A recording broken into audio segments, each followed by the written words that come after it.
Good evening everyone. नए साल के एफ फॉर फिनोलॉजी के पहले एपिसोड में आपका स्वागत है। आज का टॉपिक है 5 हैबिट्स ऑफ सक्सेसफुल इन्वेस्टर। पिछले 10 सालों के अपने करियर में मैं काफ़ी सारे सक्सेसफुल इन्वेस्टर और फंड मैनेजर से मिला हूँ।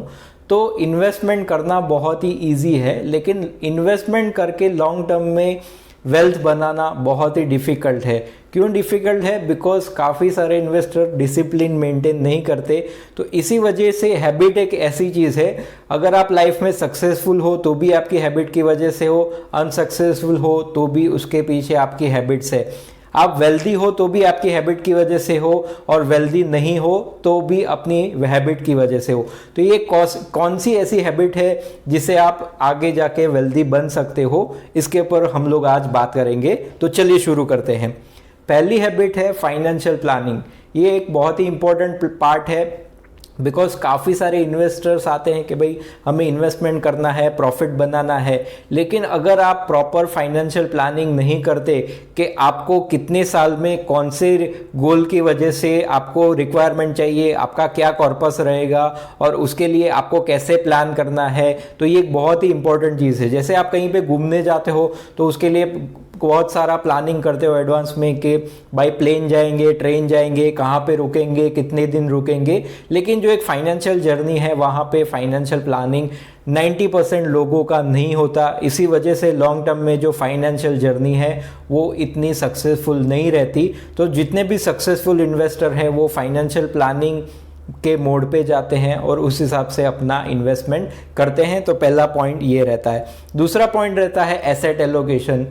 एसेट एलोकेशन का मतलब ये है कि काफ़ी सारे लोग प्योरली फिक्स डिपॉजिट या प्योरली पीपीएफ या ऐसे इंस्ट्रूमेंट में इन्वेस्टमेंट करते हैं। काफ़ी सारे लोग रियल एस्टेट, लैंड में इन्वेस्टमेंट करते हैं, जहाँ पे वो प्रॉपर एलोकेशन नहीं करते। मतलब वो एक सेक्टर में अंडर एक्सपोज होते हैं। जैसे किसी का 10 करोड़ का पोर्टफोलियो है तो 10 करोड़ में 6 से 8 करोड़ रुपए सिर्फ और सिर्फ लैंड और रियल एस्टेट या तो फिक्स डिपॉजिट में होते हैं। इक्विटी इन्वेस्टमेंट बहुत कम होता है। तो अगर आपको आगे जाके सक्सेसफुल होना है तो एसेट एलोकेशन बहुत ही ज़रूरी है, जिसमें इक्विटी का एक्सपोजर भी अच्छा होना चाहिए, क्योंकि लॉन्ग टर्म में ये प्रूवन ट्रैक रिकॉर्ड है कि इक्विटी ने डबल डिजिट रिटर्न दिया है। तो उस तरह से आपको एलोकेट करना चाहिए इक्विटी, शेयर्स या म्यूचुअल फंड में as a asset class. Third point है long term investment. Because equity या म्यूचुअल फंड इन्वेस्टमेंट कंपाउंडिंग के ऊपर वर्क करता है, तो कंपाउंडिंग का सबसे बड़ा फैक्टर है टाइम। आप जितना लंबा टाइम दोगे उतना ही कंपाउंड इफेक्ट होगा, और 1,000 रुपये का भी इन्वेस्टमेंट 30 सालों में काफ़ी लाखों या करोड़ों में हो जाता है। तो इसी वजह से लॉन्ग टर्म इन्वेस्टमेंट बहुत ही ज़रूरी है। आज काफ़ी सारे यंग इन्वेस्टर को मैं मिलता हूँ तो उनका होराइजन होता है 1, 2, 3 साल, 5 साल। एक्चुअली इतने कम टाइम में आपका रिटर्न भी 20, 22, 25% जनरेट होने के बावजूद भी आपकी वेल्थ क्रिएट नहीं होगी, बिकॉज आपने वो एसेट क्लास में उतना टाइम नहीं दिया है। उसके ऑपोजिट अगर वही एसेट क्लास अगर आपको 10 से 12% भी रिटर्न देती है, लेकिन उसमें आप 15, 20, 25 साल इन्वेस्टेड रहते हो, तो वो ओवर अ पीरियड काफ़ी अच्छा पैसा क्रिएट करके देगी। तो इसी वजह से सक्सेसफुल इन्वेस्टर हमेशा 20, 25, 30 सालों के इन्वेस्टमेंट की बात करते हैं, ना कि 2-5 सालों की। तो लॉन्ग टर्म इन्वेस्टमेंट की थॉट प्रोसेस रखना बहुत ज़रूरी है। फोर्थ पॉइंट है रेगुलर इन्वेस्टमेंट। जी हाँ, काफ़ी सारे लोगों को मैंने देखा है कि जब स्टॉक मार्केट में तेज़ी होती है तो वो लोग एसआईपी या म्यूचुअल फंड में इन्वेस्टमेंट करने के लिए भागते हैं। आईपीओ में तेज़ी है तो लोग आईपीओ में पैसा लगाते हैं, रियल एस्टेट में पैसा लगाते हैं जब रियल एस्टेट में तेज़ी आती है, गोल्ड में पैसा लगाते हैं जब गोल्ड बढ़ने लगता है।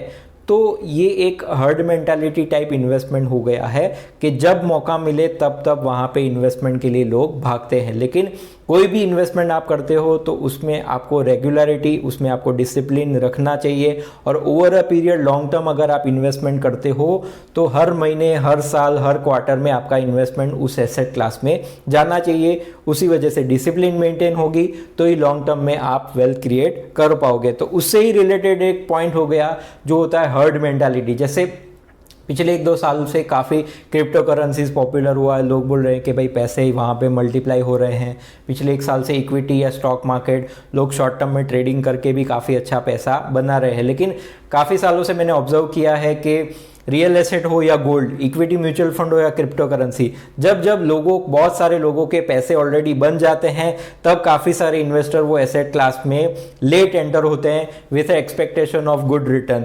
तो हर्ड मेंटालिटी फॉलो करना बहुत ही गलत चीज़ है, क्योंकि ऑलरेडी वो एसेट क्लास ने रिटर्न दे दिया है, फिर आप वहाँ से एंटर होते हो विथ हायर रिटर्न एक्सपेक्टेशन, तो वहाँ पे आपको डिसअपॉइंट होने का चांसेस बहुत ज़्यादा बढ़ जाता है। तो इसी वजह से खुद रिसर्च करके या प्रॉपर फाइनेंशियल एडवाइज़र रख के ही कोई एसेट क्लास में इन्वेस्टमेंट करना चाहिए। न्यूज़पेपर में या व्हाट्सएप पे फॉरवर्डेड मैसेज या यूट्यूब के वीडियोस से जो आपको नॉलेज मिलता है, अगर आप वो फॉलो करेंगे तो लॉन्ग टाइम में आपकी वेल्थ क्रिएट नहीं होने वाली। And last point is learn from the mistakes. काफ़ी सारे successful investor, even mister Warren Buffett हो या रामदेव अग्रवाल हो या काफ़ी अच्छे जो भी रिनाउंड पर्सनालिटी है ओवर द वर्ल्ड, उन्होंने पब्लिकली कमिट किया है कि भाई ये गलती हुई थी, ये इन्वेस्टमेंट मेरा गलत हुआ, यहाँ पे मैंने गलती की। काफ़ी सारे लोग पहले तो गलती एक्सेप्ट करना नहीं जानते, वो लोग गलती सुधारना नहीं जानते, वो गलती को कंटिन्यू करते हैं कि कहीं ना कहीं वो सही हो जाएगी। काफ़ी सारे बार ऐसा होता है कि आपका कोई इन्वेस्टमेंट का कॉल गलत हो गया या तो मार्केट सिनेरियो चेंज हो गया, तो अगर आपको लगता है कि वहाँ पे वो इन्वेस्टमेंट में गलती हो गई है तो वो गलती जल्दी से जल्दी सुधारनी होगी, और वो गलती को सुधार के अगर आप प्रॉपर अदर अल्टरनेटिव ऑप्शंस में जाते हो तो ही आपका आगे जाके वेल्थ क्रिएट होगा। तो आई होप कि ये कुछ पॉइंट आप आगे जाके कंसिडर करोगे। तो ऐसे ही वेल्थ क्रिएशन के थॉट्स लेके हम लोग आते हैं F for Finalogy में। Thank you for watching, have a good day.